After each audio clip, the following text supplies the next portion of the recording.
पंडित ताराकांत झा जी के पुण्यतिथि समारोह में समुपस्थित एडिशनल सॉलिसिटर जनरल मान्यवर श्री कृष्णनंदन सिंह जी, कार्यक्रम में समुपस्थित अध्यक्ष चेतना समिति माननीय विवेकानंद झा जी, हम सबों के अभिभावक और न्यायपालिका के महत्वपूर्ण हस्ताक्षर वरीय अधिवक्ता मान्यवर श्री वाई गिरी जी, श्री कौशल कुमार झा जी, उमेश मिश्र जी उपाध्यक्ष चेतना समिति, अमीश कुमार झा जी अधिवक्ता माननीय उच्च न्यायालय पटना, श्री जयदेव मिश्र जी सचिव चेतना समिति एवं इस सभागार में समुपस्थित सम्मानित विद्वत गण, कहां से बात शुरू की जाए कहां खत्म की जाए, बहुत कम दिनों का संपर्क हम लोग का रहा। एक पुत्रवत स्नेह, मैं ये बार बार इस बात को बोलता हूं कि मनुष्य का व्यक्तित्व विलक्षण होता है। कैसा शानदार उनका व्यक्तित्व, उनका वो ललाट आप देखिए, और उस ललाट पर जो टीका लगाते थे, क्योंकि हमको पुत्रवत बहुत मानते थे, तो हमको कहते थे नीरज हम 11 माला रोज गायत्री मंत्र का जाप करते हैं, अब मछली भी हम रोज खाते हैं। मैंने इसका हमारे कहने का मतलब यह है कि अपने व्यक्तिगत चीजों को भी वह शेयर करते थे। और देखिए मनुष्य विलक्षण होता है, पद पर तो लोग आते हैं और चले जाते हैं, लेकिन कैसे सौभाग्यशाली व्यक्ति वह थे कि अगर न्यायपालिका में काम किया तो एडवोकेट जनरल नंबर 1 के पद पर गए, अगर बिहार विधान परिषद के चेयरमैन बने तो देश का पहला सदन यह था जो अपना शताब्दी वर्ष मनाया और उसके चेयरमैन पंडित ताराकांत झा जी थे। यह संयोग नहीं होता है, यह मनुष्य का संस्कार होता है कि जब काम करने का मौका मिला, जब वो चेयर पर बैठते थे, उनका जो व्यक्तित्व का एहसास होता था, तो मुझे लगता था कि कितना, मैं तुलना करता था कि और चेयरमैन हुए, ये भी चेयरमैन हुए, मैंने बैठते थे तो लगता था कि वह कुर्सी अपने आप को पल्लवित और पुष्पित महसूस कर रहा है। और मुझे इस बात का गौरव है कि अभी कौशल जी ने कहा, मैं नाम तो नहीं लूंगा, लेकिन एंटी डिफेक्शन लॉ का एक केस आया हमारे सदन का, और हमको पार्टी की ओर से अपना पक्ष रखना था, तो मैंने पार्टी की ओर से अपना पक्ष रखा, और जो उन्होंने जजमेंट दिया, सुप्रीम कोर्ट तक चैलेंज करने के लिए गए, लेकिन कोई राहत उनको नहीं मिला। ये उनकी विद्वता का एक सामान्य पर्याय हम मानते हैं। हम आपको स्मरण दिलाना चाहते हैं, क्योंकि नई पीढ़ी के लोग भी कुछ है यहां। जब सभापति थे, शताब्दी वर्ष हो रहा था, हम लोग भी उच्च सदन के सदस्य हो गए, हालांकि को फायदा हुआ उस समय, अब हम लोग का भी नाम खुदल है उसमें, अब नहीं हो रहेंगे तो नाम लिखा रहेगा। अब हम लोग नहीं जानते थे, सदन के सदस्य नहीं जानते थे कि शहीद आजम भगत सिंह के सहयोगी बटुकेश्वर दत्त भी बिहार विधान परिषद के सदस्य रहे। तारा बाबू ने खोज किया पूरा, जब देखा, जांच पड़ताल किया, तो पता चला कि शहीद आजम भगत सिंह के सहयोगी बटुकेश्वर दत्त इस सदन के सदस्य रहे। उनकी बेटी एक मगध महिला कॉलेज में प्राध्यापिका थी, उनसे उन्होंने संपर्क किया, और हमको माननीय केदार पांडे जी को, वासुदेव बाबू को, सब लोगों को भेजा, हम लोग को भेजा गया पंजाब के हुसैनी वाला, जहां शहीद आजम भगत सिंह का समाधि है। और यह जानकारी हम लोग को तारा बाबू से मिला कि शहीद आजम भगत सिंह की मां, वो तो फांसी पर चढ़ गए थे, बटुकेश्वर दत्त सदन के सदस्य बीमार पड़ गए, तो शहीद आजम भगत सिंह की मां all India institute of medical sciences नई दिल्ली में उनके सेवा में रही। बटुकेश्वर दत्त ने यह भावना व्यक्त किया कि हमारा भी समाधि वहीं लगना चाहिए जहां शहीद आजम भगत सिंह का लगा है। उस धरती को नमन करने के लिए भेजा, ऐतिहासिक रूप से उन चीजों का संग्रह करवाया, उसका साक्ष्य संग्रह करवाया। और एक घटना की और चर्चा वो करते थे। इंग्लैंड में कोई माननीय सदस्य थे, वो बहुत एज हो गया था, ओवर एज। तो जो नए दौर में जो नई चुनौतियां, उसके बारे में वो समझा रहे थे हम लोग को कि हमने बात किया उस व्यक्ति से, तो वो कहे तो मैं तो अब इंग्लैंड में रहता हूं, मैं member of legislative council Bihar तो था, लेकिन मेरा हालात यह है कि सामने में एक दुकान है, उस दुकान में हमारे बेटे ने पैसा जमा कर दिया है,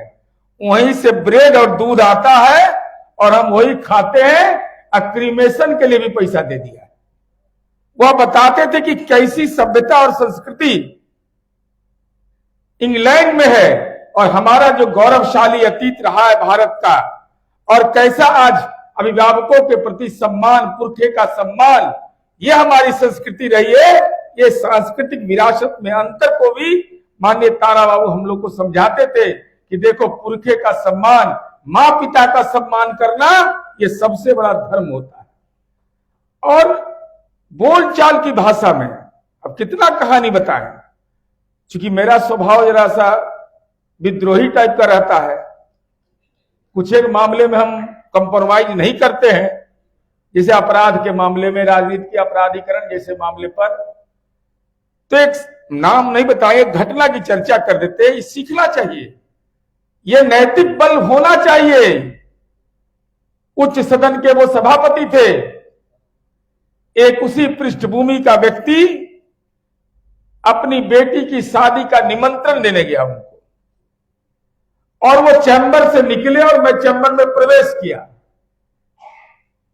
तो बुलाए हमको, इधर आ जा, अजरा सब दुलार प्यार करते थे, कानून पकड़ते थे मेरा, तो कहे कि इकाद दिखाए, कहे जाओगे इसमें, हम नहीं जाते इस सब चीज में। तो कहे कि तुमको क्या लग रहा है कि हम जाएंगे क्या? तो हम कहे नहीं सर, हम कुछ कह सकते हैं, आपका अधिकार क्षेत्र है। मारे मेरे मुंह पर ऐसे करके और कहे कि तुम हमको नहीं समझा है। ऐसे लोगों को राजनीति में कोई जगह नहीं होना चाहिए। अगर राजनीति में जगह है तो दुर्घटना है। यह माननीय ताराकांत झा जी की समझ थी राजनीति के मूल्यों के बारे में। हम माननीय नीतीश कुमार जी के प्रति आभार व्यक्त करना चाहते हैं कि विद्वता का सम्मान करना कोई सीखे तो नीतीश कुमार जी से सीखे। वह जब बीमार पड़े तो उनको यह नहीं लगता था कि पंडित ताराकांत झा बीमार थे, बल्कि उनको लगता था कि हमारे अभिभावक बीमार पड़ गए हैं। वो बेचैनी मैंने देखा है उनका, जब वो परेशान रहते थे कि तारा बाबू का तबीयत खराब है, पता लगाओ क्या स्थिति है। जब इनकी मां का तबीयत खराब था, मैं उस समय भी देखा, क्योंकि हम लोग डेली अफेयर्स में वहां जाते आते रहते हैं, तो हमको लगा कि भाई तारा बाबू के व्यक्तित्व का इतना गहरा असर। और वो बताते थे कि मैंने अपनी यात्रा साइकिल से प्रारंभ किया, और बोलते थे कि मैं जब भी, नीरज हमको ऊपर वाले का आशीर्वाद है कि हम नंबर 1 पर गए हैं। तो हम लोग को यह आत्मगौरव होता था कि घटना दुर्घटना अगर गलती हो भी जाती थी तो तारा बाबू विधायी कार्य में एक अभिभावक के नाते जो विधायी दायित्व है उसको कैसे नैतिक मूल्यों से जोड़कर, कैसे उसको न्याय के पक्ष से खड़ा करके न्यायिक सक्रियता पर सदन के अंदर बहस हुआ, और जो उनका नियमन है वो सुनने लायक और पढ़ने लायक है। इसलिए माननीय कौशल जी ने जो, क्योंकि मुझे ये जानकारी अद्यतन नहीं था, लेकिन मुझे ये जानकारी इन्होंने दिया है, उनको उनका ऑटोबायोग्राफी और साथ ही साथ उनके नियमन का संग्रह हम चेतना समिति से अनुरोध करेंगे। विधान परिषद को जो करना है करने दीजिए, लेकिन चेतना समिति इस विभूति के संस्मरण में जितने लोगों के पास आप आमंत्रित करिए कि जिनके पास जो संस्मरण है, जो साक्ष्य है, जो फोटोग्राफ है, उस सब का संग्रह करिए और संग्रह करके जब भी पंडित ताराकांत झा जी के नाम पर कार्यक्रम हो, एक तो पुस्तक के रूप में उसको संकलित करके विमोचन करवाइए और उनका फोटोग्राफ जब भी कार्यक्रम हो तो फोटोग्राफ कार्यक्रम स्थल के बाहर लगे, इसकी मिनिमम गारंटी आपको करनी चाहिए। साथ ही साथ हम यह अनुरोध करेंगे कि पंडित ताराकांत झा जी जैसे व्यक्तित्व का असर क्या होता है, हालांकि मेरा यह व्यक्तिगत मामला, इसको हमको नहीं बोलना चाहिए। हमारी बेटी मेडिकल में कम्पीट कर गई तो हम बोले कि से भाई जाओ उसमें, कही कि नहीं हम जाएंगे लॉ में, लॉ पढ़ेंगे। तो हम सर से जाके कहे सर देखिए ना हमारी बेटी बड़ा जिद के लिए है, तो इसका मेडिकल में हो गया तो कहा जाना ही नहीं चाहती है। हमारे मोबाइल से फोन पर उन्होंने आशीर्वाद दिया उसको, कहा कि बेटा अगर तुम बेटा कहा, बेटी को बेटा कहा, कितना सम्मान करते थे बच्चों का। कहा बेटा अगर तुम्हारी इच्छा पढ़ने की है और पढ़ना अगर लॉ चाहती हो तो तुमको मेरा आशीर्वाद प्राप्त है, और वह लॉ की पढ़ाई की। तो हम समझते हैं कि ये उनके विराट व्यक्तित्व का कितना असर होता था कि 1000 किलोमीटर दूर दिल्ली में बैठा हुआ बच्चा कोई इनके फोन से इनकरेज हो जाए, इंस्पायर हो जाए, तो ये तो कोई विराट व्यक्तित्व के व्यक्तित्व ही हो सकता है। इसलिए हम आप तमाम साथियों से ये अनुरोध करेंगे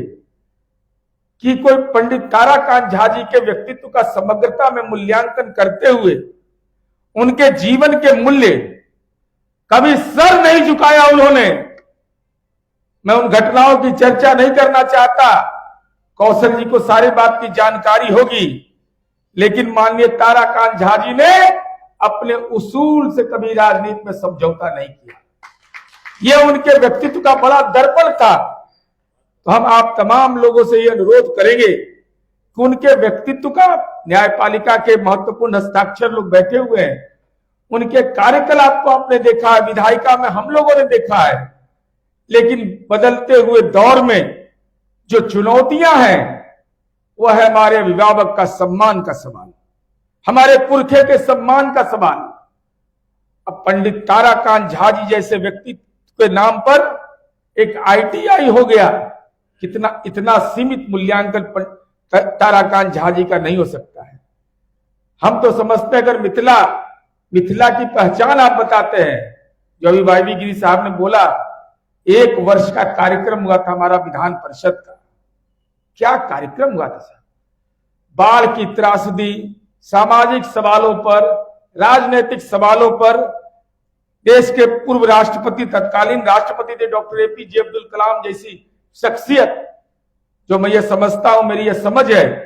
कि पंडित जवाहरलाल नेहरू और अटल बिहारी वाजपेयी के बाद इस हिंदुस्तान में कोई स्टेट्समैन हुआ तो डॉक्टर APJ अब्दुल कलाम हुआ। और वैसे लोगों का सानिध्य और उनका निमंत्रण सहर्ष स्वीकार करके जो विधान परिषद का शताब्दी वर्ष हुआ, वह विधायिका के इतिहास का एक हस्ताक्षर नहीं है, वह देश के उच्च सदन का पहला सदन बिहार था विधान परिषद, जिसने अंग्रेज के काल से सदन में स्थापना हुई, ग्रेगोरियन बिल पास हुआ, लंबा चौड़ा उसका इतिहास है। इन सवालों पर नई पीढ़ी को, जो नए विधायक मंडल के सदस्य थे, उन तमाम लोगों को उस इतिहास का कहीं अनुश्रवण करवाया। हम आपसे ही अनुरोध करेंगे उस इतिहास को संकलित करिए और उसके फोर फ्रंट के प्रति को लीड करने का जो जिम्मा माननीय ताराकांत झा जी को मिला, उन